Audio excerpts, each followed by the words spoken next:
तो दोस्तों आज हम अपना जो चौथा पार्ट है उसका प्रश्नोत्तरों का जो कार्यक्रम है वो लेकर के आपके सामने आए हैं और हम आपसे उम्मीद कर रहे हैं कि आपने उस पाठ को पूर्णतया जो 7 भागों के अंदर डिवाइड था और 7 वीडियो के रूप में आपके समक्ष आया था उस पूरे पाठ को जो है वो आपने याद कर लिया होगा, अच्छे ढंग से समझ लिया होगा और कंठस्थ भी कर लिया होगा। और उसी के आधार पे हम जो है आज का ये सेशन जो है वो पूरा करने वाले हैं और इसी के साथ हमारा चौथा पार्ट भी पूर्ण हो जाएगा, है ना। तो देखिए, जहाँ तक मैंने बात की है आपसे उम्मीद करी है कि आप इस पाठ को पूर्णतया याद कर चुके हैं। तो जैसे उम्मीद की बात करते हैं तो उम्मीद से ही मुझे एक बात याद आई कि आप ना अपने जीवन के अंदर कभी उन इंसानों की उम्मीद मत टूटने देना जिनकी आखिरी उम्मीद सिर्फ और सिर्फ आप ही है। समझे मेरी बात को? यानी कि मैं आपके माता पिता की बात कर रहा हूँ, उनकी आखिरी उम्मीद आप ही हो। आपकी कोई उम्मीद हो या ना हो, कोई लक्ष्य आपने अपने लिए तय किया हो या नहीं किया हो, लेकिन उन्होंने ज़रूर उम्मीद आपसे लगाई है और उस उम्मीद के ऊपर आपको हमेशा खरा उतरना चाहिए। क्योंकि दुनिया के अंदर माता पिता ही एक अकेले ऐसे इंसान होते हैं जो चाहते हैं कि उनका बेटा उनसे भी ज़्यादा कामयाब हो। बाकी दुनिया में ऐसा चाहने वाला कोई नहीं है। तो उनकी इस चाहत को, उनकी इस उम्मीद पे खरा उतरने के लिए आइए बढ़ते हैं, अपने पाठ को शुरू करते हैं और इसके पहले भाग की तरफ बढ़ते हुए पहले प्रश्न को हम प्राप्त करते हैं। आपकी स्क्रीन पे आ गया है पहला प्रश्न, जिसमें हमने लिखा है 600 से लेकर के 1200 ईस्वी तक इस्लामी क्षेत्रों के इतिहास की जानकारी हमें किन स्रोतों से पता चलती है। हमारे पहले भाग का पहला जो वीडियो है उसका पहला ही बिंदु था कि इस्लामिक इतिहास को जानने के स्रोत, और वो ही उत्तर जो है यहाँ पर आपके लिए आने वाला है। प्रश्न दिया गया है 600 से 1200 ईस्वी तक की बात कर रहे हैं। कब की बात कर रहे हैं? 600 से लेकर के 1200 ईस्वी तक के इस्लामी क्षेत्र के इतिहास की जानकारी के किस किस स्रोत से हमें है जो इतिहास की जानकारी प्राप्त होती है। ठीक है, तो हमने अच्छे से इस प्रश्न को समझा हुआ है। देखिए, बात करते हैं इतिहास के स्रोतों की। तो हमने सबसे पहले कहा था कि हमें कुछ इतिवृत्त प्राप्त हुए हैं।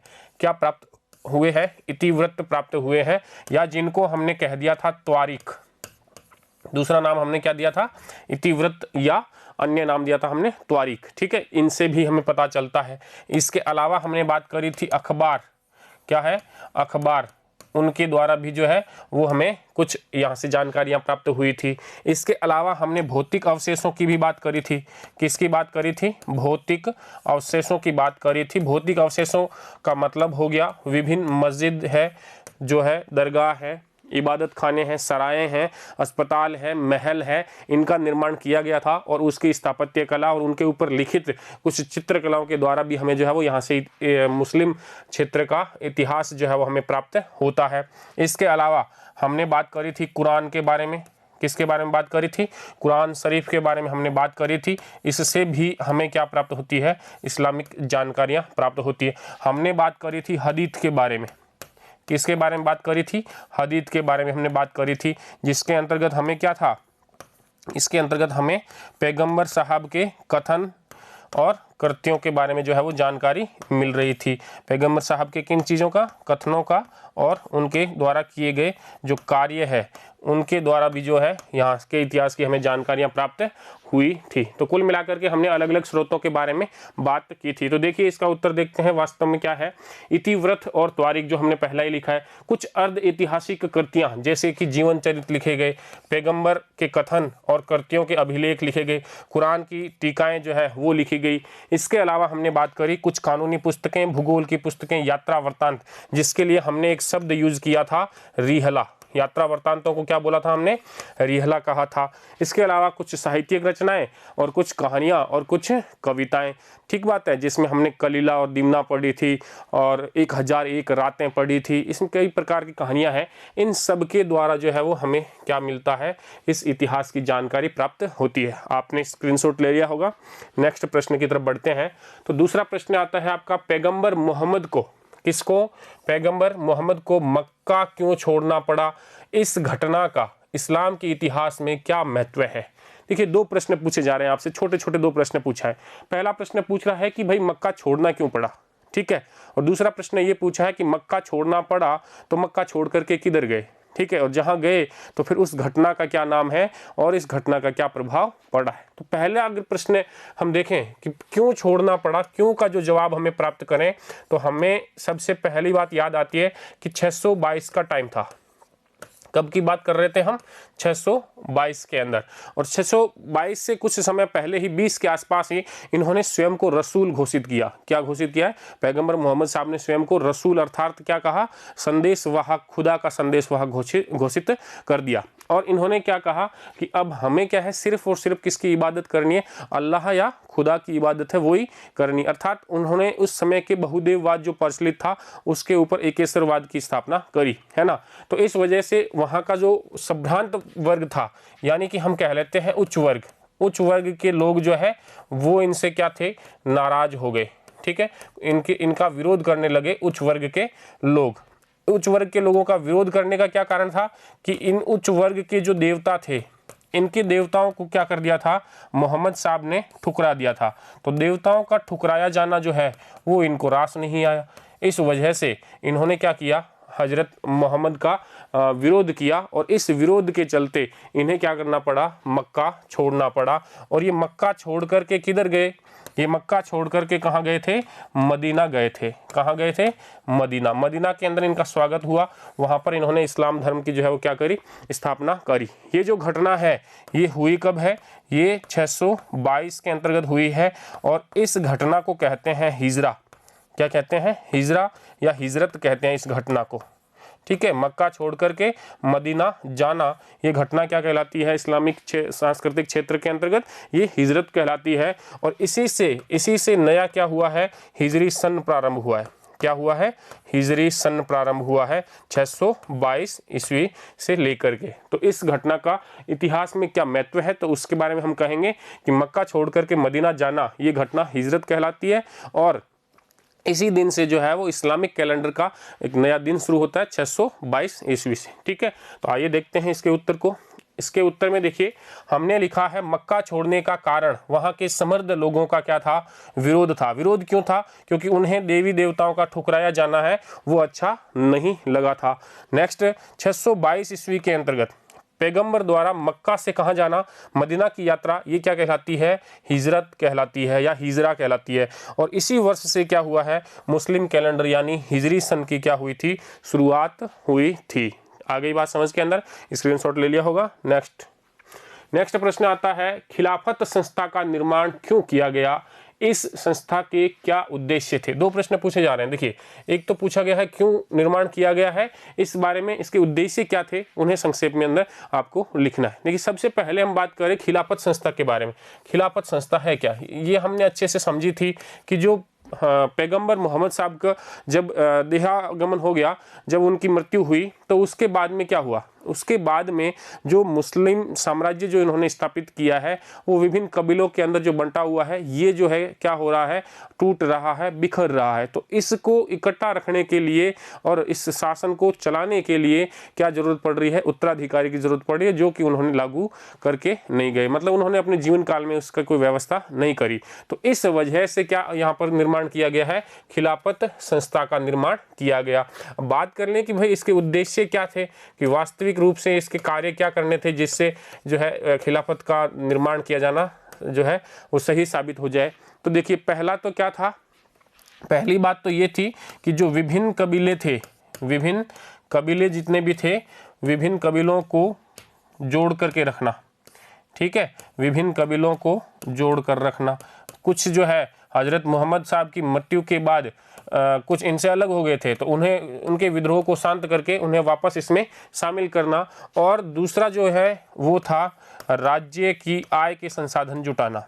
राज्य की आय के संसाधन जो है उसको भी क्या करना पड़ेगा? इनको जुटाना पड़ेगा। ठीक है, राज्य की आय के संसाधन जुटाना। तो ये क्या थे? इस जो संस्था स्थापित की गई खिलाफत की, इसके मुख्य उद्देश्य थे। अगर उत्तर की बात करें तो देखिए, पैगंबर मोहम्मद के देहांत के बाद वेद पैगंबर का क्या था? अभाव था। उन्होंने अपने जीवन काल में घोषित नहीं किया। इसलिए मुसलमानों में मतभेदों को दूर करने के लिए क्या स्थापना हुई है? खिलाफत नामक एक संस्था का निर्माण किया गया था। उसके बाद हम देखते हैं कि समुदाय के नेता को क्या कहा गया है? पैगंबर का प्रतिनिधि, यानी क्या माना गया है? खलीफा माना गया है। खलीफा का कुरान के सापेक्ष के अंतर्गत यदि हम अर्थ के बारे में बात करें तो हमें यहाँ से अर्थ मिलता है प्रतिनिधि। और वो कौन से क्षेत्र का प्रतिनिधि? धार्मिक क्षेत्र का भी प्रतिनिधि और राजनीतिक क्षेत्र का भी प्रतिनिधि। ये बात हमने पढ़ रखी है। फिर देखें खिलाफत के उद्देश्य। तो उद्देश्य के बारे में हमने बात करी, कबीलों पर क्या रखना है, नियंत्रण रखना है, और दूसरी बात हमने करी राज्य के लिए क्या जुटाने हैं, संसाधन जुटाने हैं। ठीक है, तो निर्माण क्यों किया गया, क्योंकि जो पैगंबर साहब की मृत्यु के बाद उन्होंने कोई वेद उत्तराधिकारी नहीं बनाया, तो राज्य को शासन को चलाने के लिए एक प्रतिनिधि पद की जरूरत थी और वो खलीफा का निर्माण किया। और उद्देश्य क्या थे कि जो विभिन्न कबीले हैं उन पे समुदाय जो है उस पर नियंत्रण रखना और राज्य के लिए क्या जुटाना, संसाधन जुटाना। ठीक है, नेक्स्ट प्रश्न की ओर बढ़ते हैं। देखिए अगला प्रश्न है, उमैयद वंश के शासक है अब्द अल मलिक। शासक कौन है, अब्द अल मलिक ने अरब इस्लामी पहचान के विकास के लिए कौन कौन से कार्य किए, किन्हीं 2 कार्यों का उल्लेख कीजिए। ठीक है, देखिए याद कीजिए हमने बात करी थी उमैया राजवंश था, और उमैया राजवंश के बाद में यहाँ एक शासक आते हैं उमैया राजवंश के ही, अब्द अल मलिक। ठीक बात है, और जो अब्द अल मलिक है इन्होंने कुछ कार्य किए जिससे कि उनके साम्राज्य का जो स्वरूप है वो इस्लामिक साम्राज्य और अरबी साम्राज्य के जैसा हो गया था। और हमने बात करी कि अरबी साम्राज्य के जैसा उन्होंने स्वरूप लाने के लिए कुछ कार्य किए थे।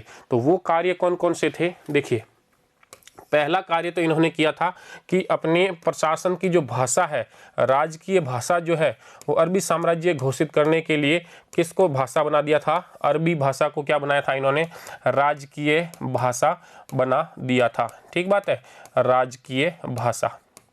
तो एक तो अरबी को इन्होंने राजकीय भाषा बनाया, दूसरा इस्लामिक पहचान देने के लिए इन्होंने क्या किया था, देखिए इनके एक स्थापत्य के बारे में हमने बात करी थी। हमने बात करी थी जेरूसलम की, कहाँ की बात करी थी, जेरूसलम। और जेरूसलम के अंतर्गत इन्होंने एक स्थापत्य बनवाया था, ये बनवाया था डोम ऑफ रॉक का निर्माण।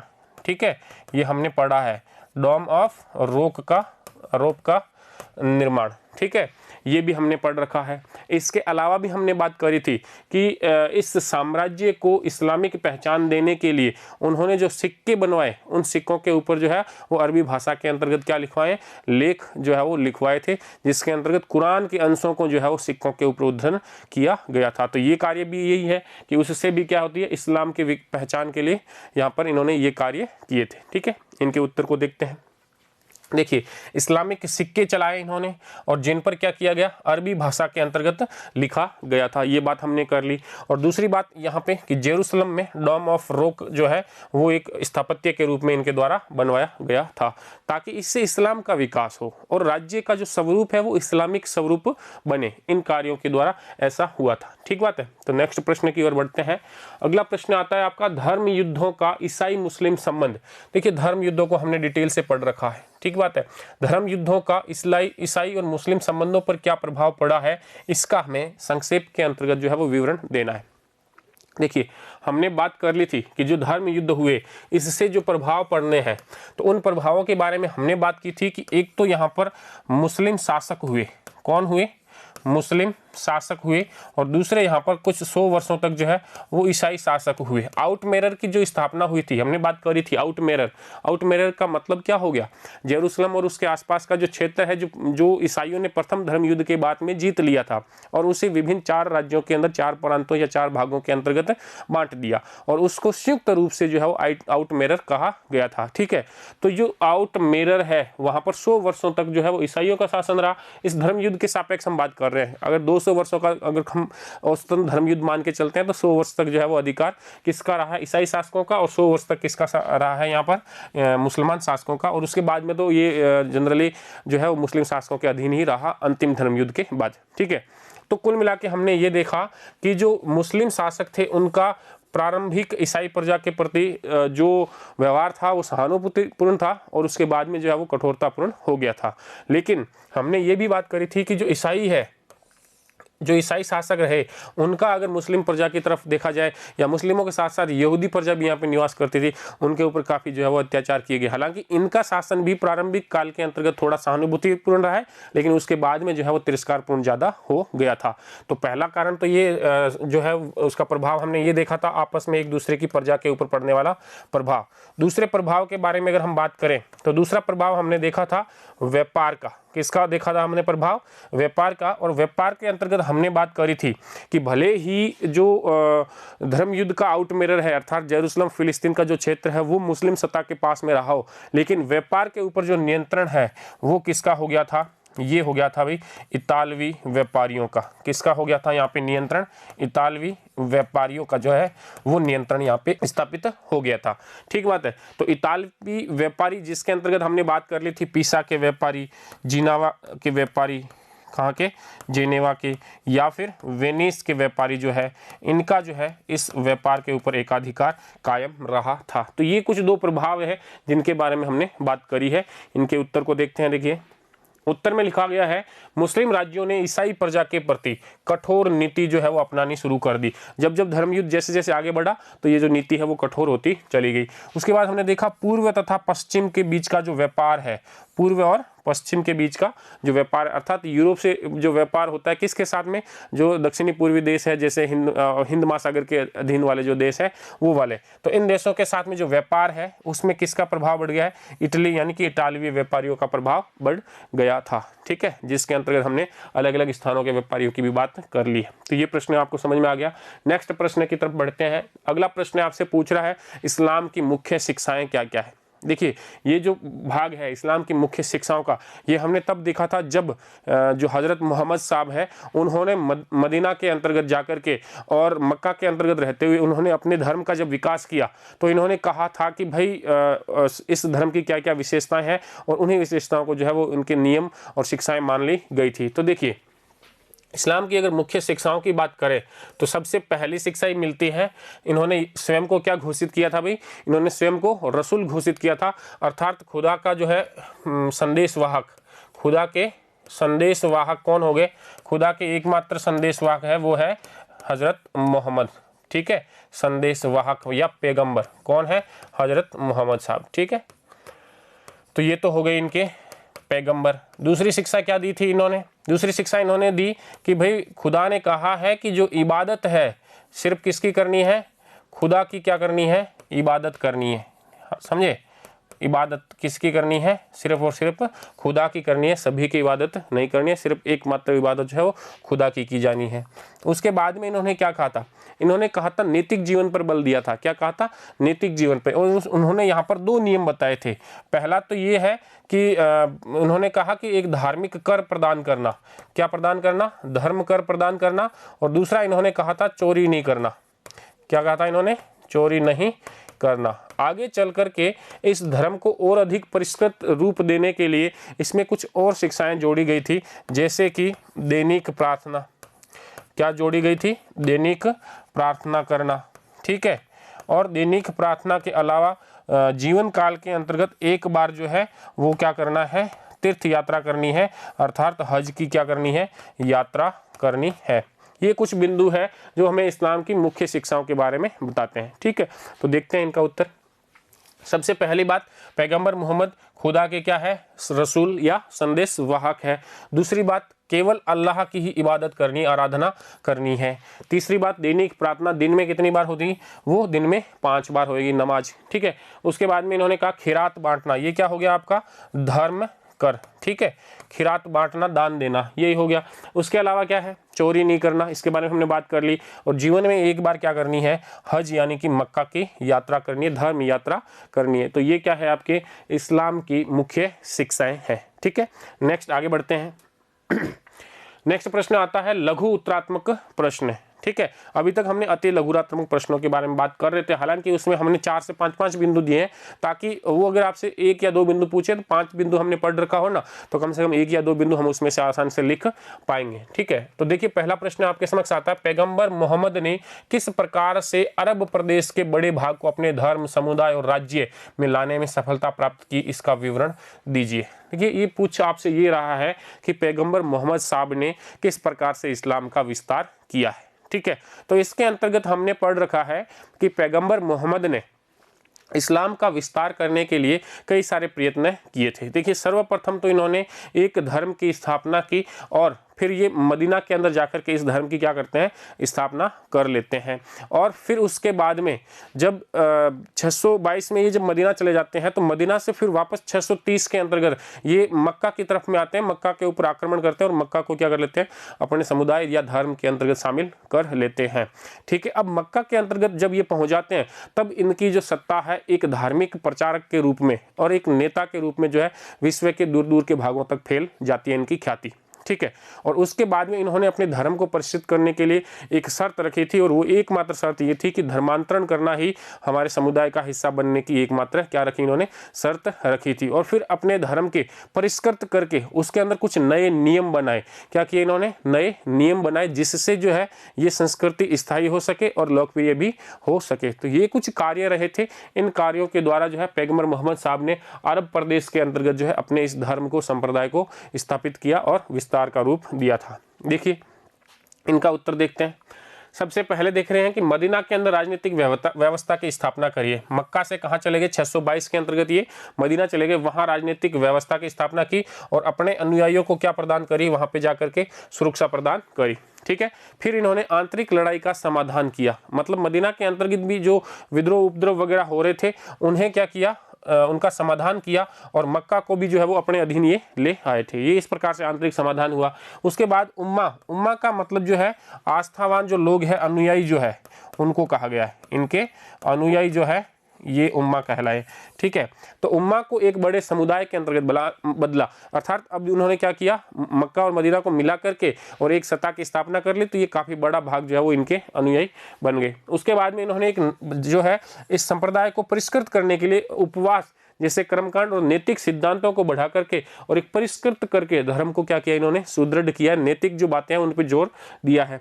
आय के स्रोत देखिए, इन्होंने आय के स्रोत बढ़ाए, कृषि, व्यापार और ज़कात थे। ठीक है, पैगंबर मोहम्मद के प्रयासों के कारण मदीना उभरते इस्लामी राज्य की प्रशासनिक और मक्का जो है धार्मिक केंद्र बन गया था। इसके अलावा भी हमने बात करा था कि वो ये जो है लूट के द्वारा विभिन्न जो नखलिस्तानी का क्षेत्र है वहाँ से जो ये कृषि क्षेत्र थे वहाँ पे धावे बोल करके जो है वो पैसे जो है वो इकट्ठा करना, अर्थात राजस्व जो है इकट्ठा करने का भी कार्य ये किया करते थे। तो ये कुछ कार्य है, इनकी सहायता से इन्होंने क्या किया है, अरब प्रदेश के अंतर्गत इस्लाम के धर्म को मजबूत बनाया था। ठीक है, नेक्स्ट प्रश्न की तरफ बढ़ते हैं। अगला प्रश्न है अब्बासी राज्य के 9वीं शताब्दी में कमजोर होने के कारण और इनके परिणाम दोनों के बारे में उल्लेख करना है। तो देखिए सबसे पहले हम बात करते हैं कि कमजोर होने का क्या कारण है, कि अब्बासी राजवंश क्यों कमजोर हुआ है। ठीक है, देखिए हमने बात करी थी कुछ कि 2 गुट बन गए थे यहाँ पे।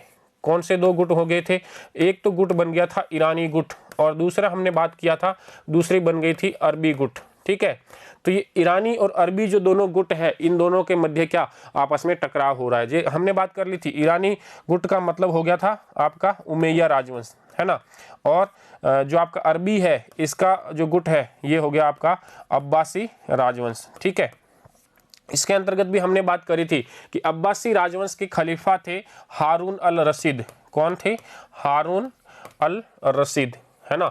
और इन हारून अल रशीद की जब मृत्यु हुई तो इनके 2 पुत्र थे। कितने पुत्र थे, 2 पुत्र थे, एक था अमीन और एक था मामुन। दूसरा कौन, मामुन।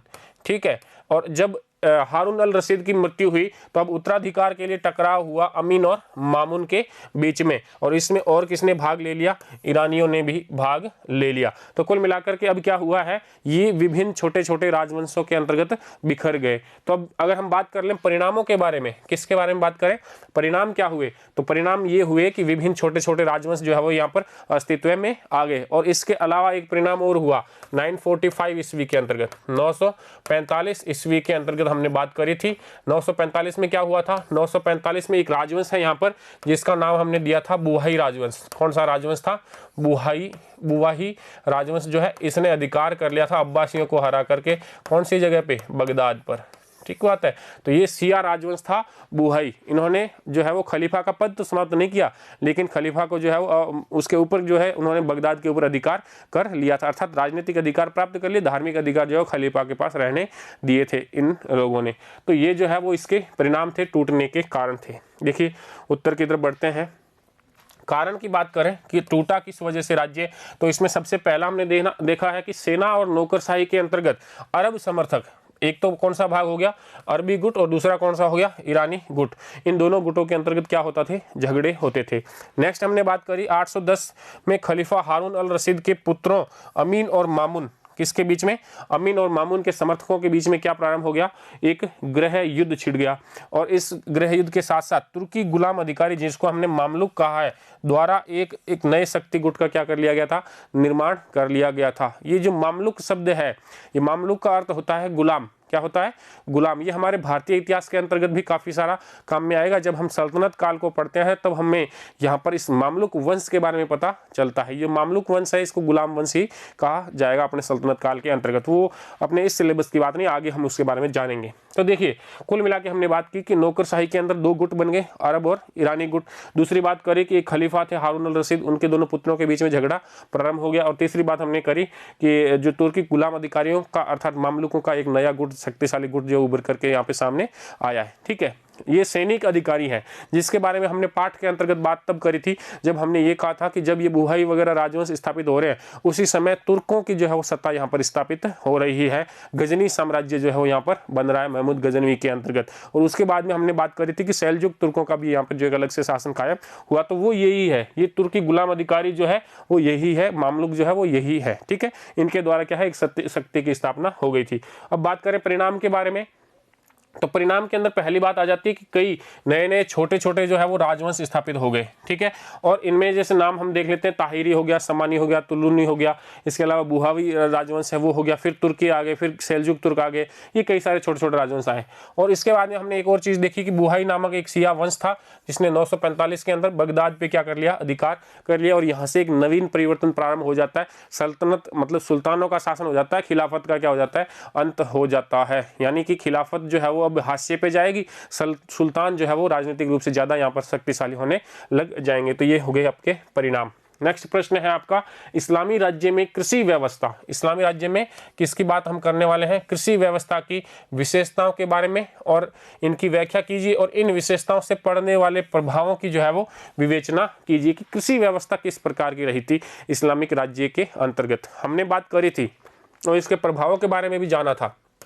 हमने कहा था कि जो इस्लामी राज्य है वहाँ पर कृषि जो की जा रही है, तो कृषि के लिए इस्लामिक राज्यों के द्वारा नहरों का निर्माण करवाया गया। पहली बात तो क्या थी, सिंचाई को इन्होंने सहायता दी, नहरें बनवाई। इन्होंने राजकीय सहायता से क्या खुदवाए, कुएं खुदवाए। तो ये कुछ कार्य थे जिसकी सहायता से इन्होंने कृषि को क्या दिया, बढ़ावा दिया। इसके अलावा भी देखो, इन्होंने करों में छूट दी, करों में रियायत दी थी। करों में क्या दी थी, रियायत, है ना, करों में रियायत। रियायत कौन सी भूमि पर, जिस भूमि पर क्या की थी, प्रथम बार खेती जब हुई, प्रथम बार क्या हुई, किसी भूमि पर खेती हुई, तो उसको बढ़ाने के लिए, बढ़ावा देने के लिए, कृषि भूमि को बढ़ाने के लिए इन्होंने क्या की, उस पर रियायत दी थी, छूट दी थी। ठीक है, ये चीज़ भी हमने देखी। इसके अलावा हमने बात करी थी कि इस कृषि के भाग के अंतर्गत जो टैक्स लिया जाता था, जो कर की प्रक्रिया थी, वो भी दो तरीके से थी। पहली बात हम करें गैर मुसलमान के लिए, किसके लिए, गैर मुसलमान के लिए। ठीक है, और एक हमने बात करी थी मुसलमान मिल्कियत के लिए, किसके लिए, मुसलमान मिल्कियत के लिए। ठीक है, तो हमने दो बात करी थी। गैर मुसलमान जो होते थे उनसे तो कर लिया जाता था कितना, या तो 1/2 या फिर कितना ले लिया जाता था, 1/5 भाग जो है वो इनसे कर लिया जाता था। जबकि हमने बात करी मुसलमान मिल्कियत जो होते थे, इनसे जो कर लिया जाता था वो कितना था, 1/10 भाग हुआ करता था। अब बात करते हैं इनके प्रभावों की। तो ये जो असमान कर लेन देन का काम चल रहा है, इसकी वजह से जो है अब इसमें फ़ायदा लेने के लिए, टैक्स के अंदर फ़ायदा लेने के लिए जो है वो कौन सी प्रक्रिया में बढ़ा हुआ है, धर्मांतरण की प्रक्रिया में बढ़ावा हुआ। और इस धर्मांतरण की प्रक्रिया के कारण जो कमी हुई वो कौन से क्षेत्र में कमी हुई है, राजस्व के क्षेत्र में कमी हुई है, जबकि धर्मांतरण क्या था, बड़ा था। तो अब खलीफा ने इसको हतोत्साहित करने के लिए क्या किया है, समान टैक्सेशन नीति लागू कर दी है। मतलब क्या किया, अब इन्होंने इस प्रभाव के रूप में एक समान कराधान नीति को लागू किया। ठीक है, और इसके प्रभाव के बारे में बात करें कि जैसे कि इन्होंने कृषि को समर्थन दिया है, कृषि को जो है विकसित करने का कार्य किया है, तो यहाँ पर जो है विभिन्न शहरों की क्या हुई है, स्थापना हुई है। और इन विभिन्न शहरों की स्थापना का अगर प्रमुख उद्देश्य की भी हमने बात करी थी, प्रमुख उद्देश्य क्या है, इस साम्राज्य की जो रीढ़ की हड्डी है, जिसको हमने कहा था सैनिक प्रशासनिक अधिकारी, और इन अधिकारियों की बसावट के लिए अर्थात उनको बसाने के लिए जो है वो नए नए शहरों की क्या स्थापना हुई। और इन नए शहरों की स्थापना संभव हुई है तो वो किस वजह से हुई है, वो हुई है आपकी इस कृषि व्यवस्था की वजह से संभव हुई थी। ठीक है, समझ लिया इस उत्तर को। अब देख लेते हैं कि लोगों का मुख्य व्यवसाय क्या बन गया था, यहाँ पे कृषि बन गया था। जमीन के स्वामी जो है छोटे बड़े किसान और राज्य हुआ करते थे। हमने एक मैप बना करके देखा था जिसके अंतर्गत हमने नामकरण किया था कि 1 2 3 4 5 7 8 किसान है, छोटे खेत है, बड़े खेत हैं, कई प्रकार के, है ना। तो जो जमीन के स्वामी है वो किसान और राज्य। ठीक है, उसके बाद हमने देखा कि कर राज्य की ओर से एकत्रित किया जाता था, ये बात भी हमें ठीक लगी। उसके बाद देखिए गैर मुसलमान जो है उपज का कितना देते हैं, आधा से लेकर के 5वें हिस्से, मतलब कि 1/2 से लेकर के 1/5 का जो हिस्सा है वो देते हैं, और बाकी जो मुस्लिम मिल्कियत है वो 1/10 देते थे। राज्य द्वारा सिंचाई प्रणालियों, बांध, नहरों के निर्माण और कुओं की खुदाई के लिए क्या दी गई थी, सहायता प्रदान की गई थी, जिससे क्या हुआ, इसमें फायदा हुआ। पहली बार खेती करने पर करों के अंतर्गत क्या मिली थी, रियायत प्राप्त हुई थी। ये भी एक नवीन खेती भूमि, कृषि भूमि को प्राप्त करने की एक प्रक्रिया थी। तो इस प्रकार से ये कुछ विशेषताएं थी और इनसे पड़ने वाले प्रभाव थे। नेक्स्ट प्रश्न आता है आपके समक्ष, मध्यकालीन इस्लामी समाज पर यूनानी दर्शन और विज्ञान के प्रभाव क्या रहे। यूनानी दर्शन और विज्ञान के प्रभावों का क्या करना है, उल्लेख करना है। देखिए हमने बात करी थी कि जो बाइजेंटियन साम्राज्य है और जो ससानी राजवंश है 7वीं शताब्दी के आसपास की हम बात कर रहे थे।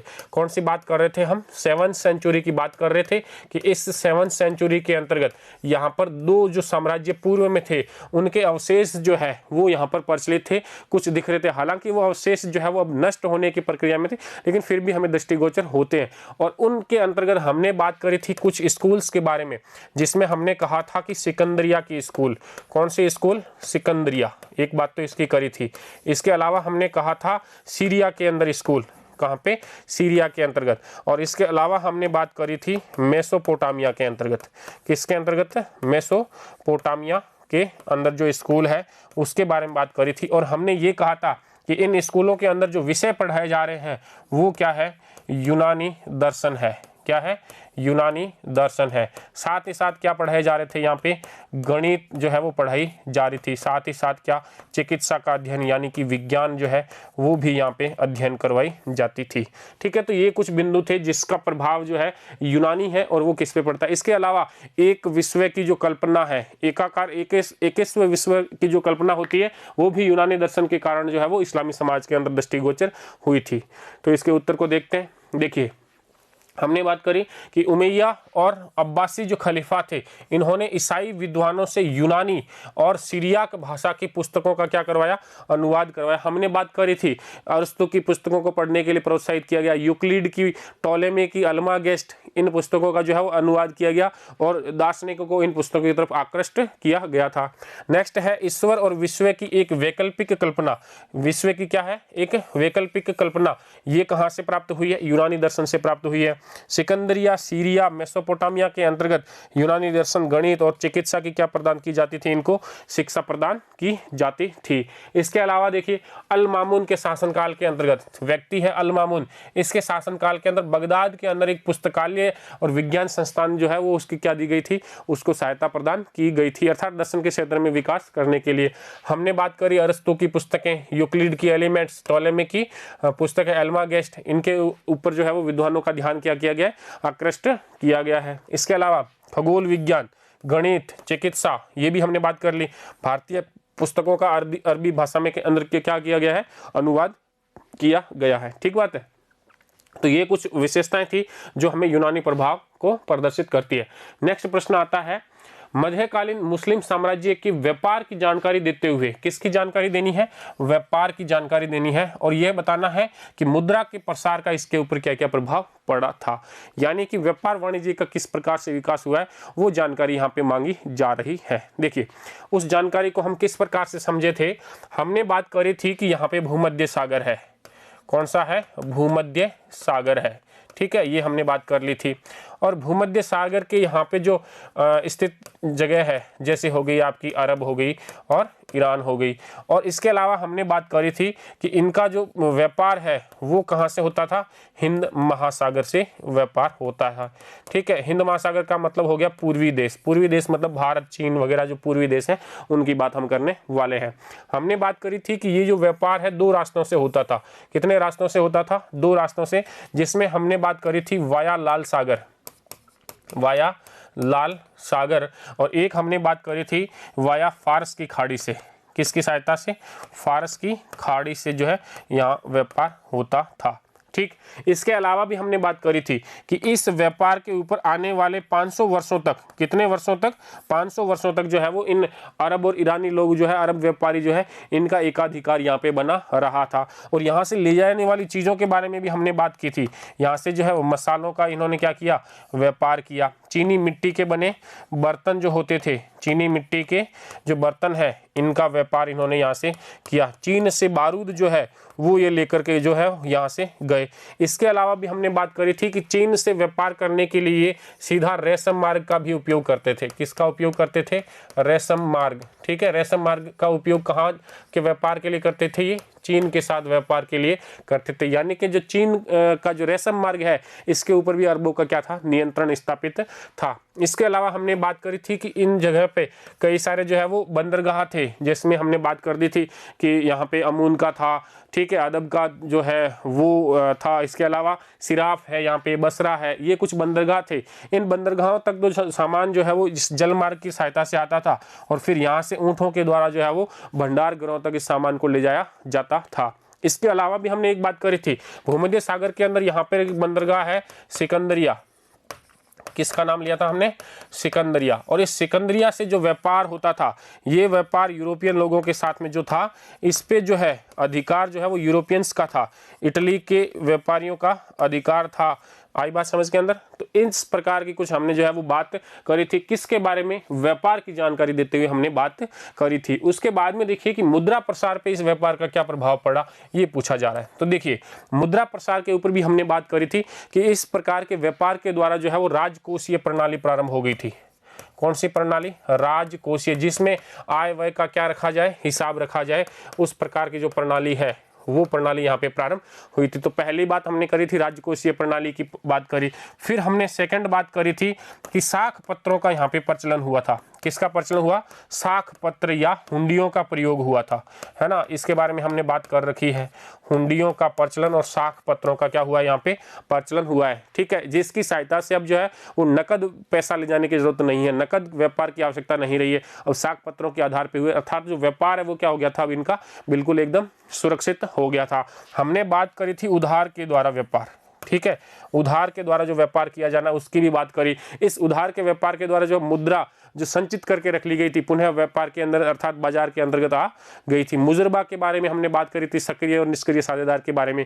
रिबा के बारे में हमने बात करी थी, अर्थात ब्याज का लेन देन जो है वो अप्रत्यक्ष रूप से किस प्रकार से होता था, उसके बारे में भी हमने बात कर ली थी। तो ये जो है मुद्रा के ऊपर इस व्यापार के क्या पड़े थे? प्रभाव पड़े थे। नेक्स्ट इसका उत्तर देखते हैं। देखिए, व्यापार 2 मुख्य मार्ग लाल सागर से और कौन सी वाली खाड़ी? फारस की खाड़ी से होता था, पहली बात। सेकंड देखिए, मसाले, कपड़े, चीनी मिट्टी की वस्तु, बारूद भारत और चीन से लाकर के लाल सागर और फारस की खाड़ी तक जहाजों के द्वारा लाए जाते थे। ये बात हमने कर ली कि क्या क्या चीजें जो है इनके द्वारा व्यापार के अंतर्गत लाई जाती थी। फिर हमने देखा भूमध्य सागर के सिरे पर एक पतन का मतलब बंदरगाह हो गया, सिकंदरिया का बंदरगाह जो है, यहाँ पर यूरोप को किया जाने वाला निर्यात जो है वो यहूदी व्यापारियों के हाथों में था। इटली और इतालवी के जो व्यापारी थे, जिनकी बात हम कर चुके हैं, उनके हाथों में जो है वो ये व्यापार था। इसके बाद में 4वीं शताब्दी में काहिरा के उभरने से, किसके उभरने से? काहिरा के उभरने से इटली में पूर्वी माल की बढ़ती मांग के कारण जो है वो लाल सागर का क्या हो गया था? महत्व बढ़ गया था।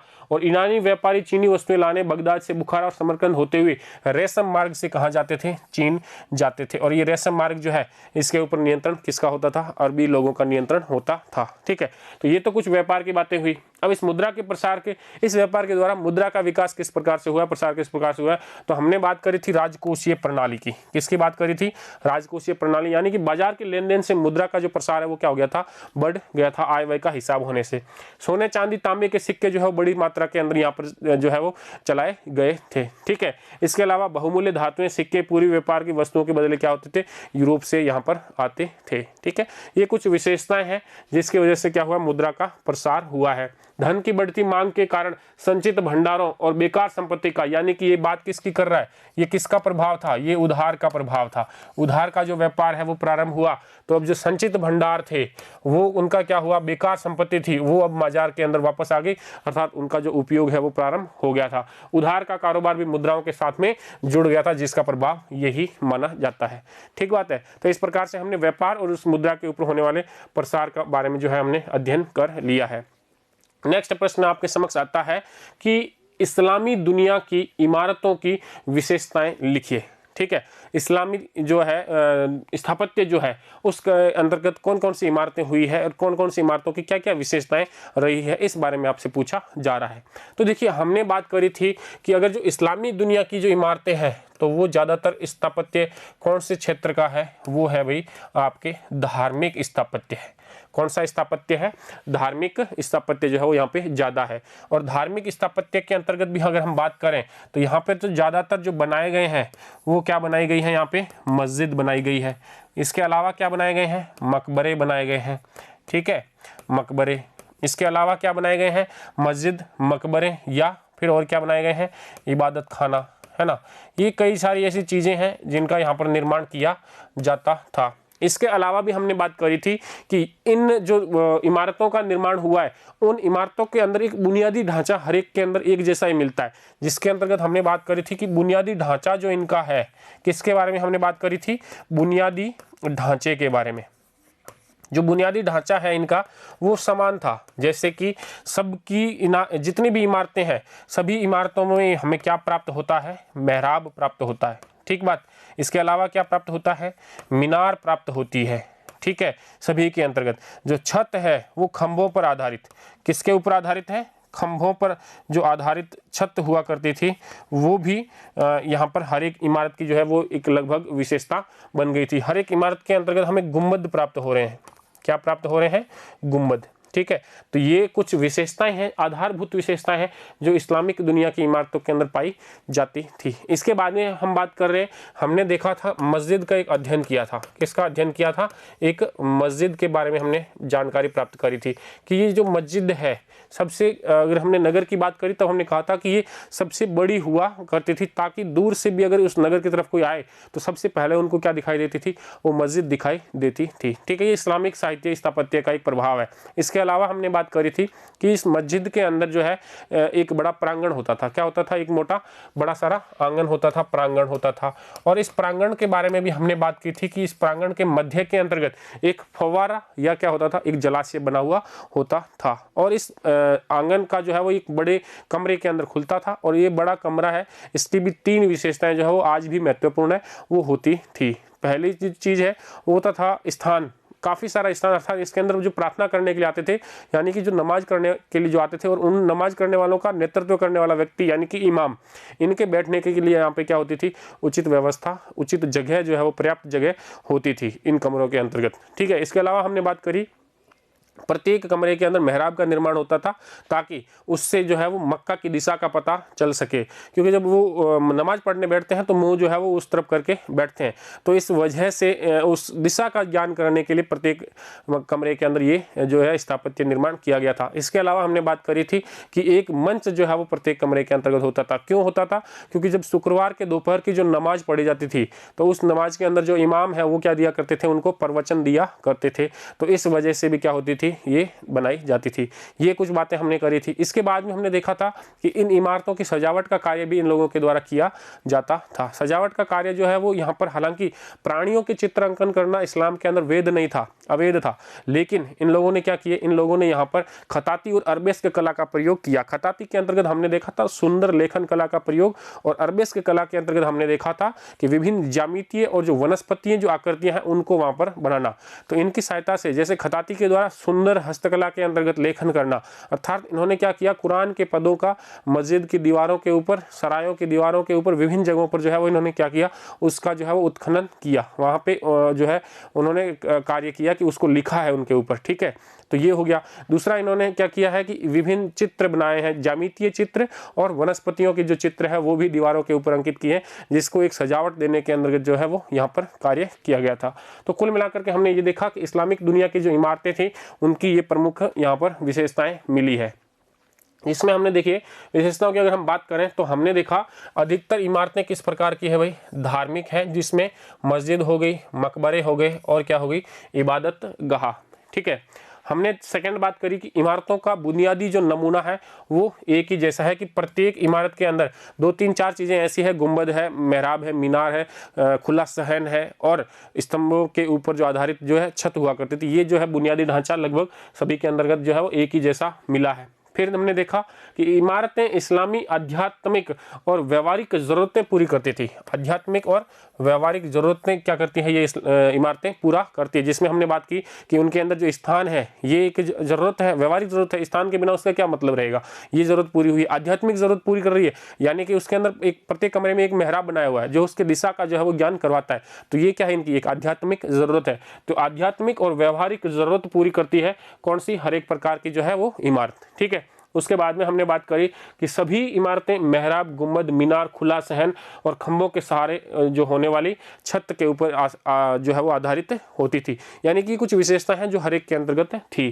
फिर हमने बात करी केंद्रीय प्रांगण, जो आंगन है उसके चारों ओर निर्मित जो इमारत है वो उसमें मस्जिद, मकबरे, सराय, अस्पताल, महल, यानी कि जो एक केंद्रीय प्रांगण की जो बात कर रहे हैं, यह जो केंद्रीय प्रांगण है ये हर प्रकार की इमारत में पाया जाता है। चाहे महलों की बात करो, चाहे अस्पतालों की बात करो, चाहे सराय की बात करो, मस्जिद की बात करो, सभी के अंदर क्या मिलता है, यहाँ पे केंद्रीय प्रांगण मिलता है। तो इस केंद्रीय प्रांगण के जो विशेषता है वो हर एक के अंतर्गत पाई गई है एक समान रूप से। नेक्स्ट आपका आता है मस्जिद के अंदर, प्रांगण के अंदर क्या मिला है, यहाँ से फवारा या जलाशय जो है वो मिला है मस्जिद के अंदर। ये भी लगभग एक इक्वल पोजीशन है सभी मस्जिदों के अंतर्गत कि या तो फवारे का निर्माण हुआ है या फवारा की उपलब्धता नहीं है तो फिर उसके अंदर छोटा सा या छोटा मोटा जो जलाशय है वो जरूर यहाँ पे इनके द्वारा बनाया गया है। इसके अलावा देखिए प्रांगण जो है ये कहाँ पे खुलता है, बड़े कमरों में खुलना, और बड़े कमरे की दीवार के अंदर मेहराब, शुक्रवार को दोपहर की नमाज में प्रवचन के लिए मंच, ये क्या चीज़ें हैं, एक प्रमुख जो चीज़ें हैं वो आज भी महत्वपूर्ण है।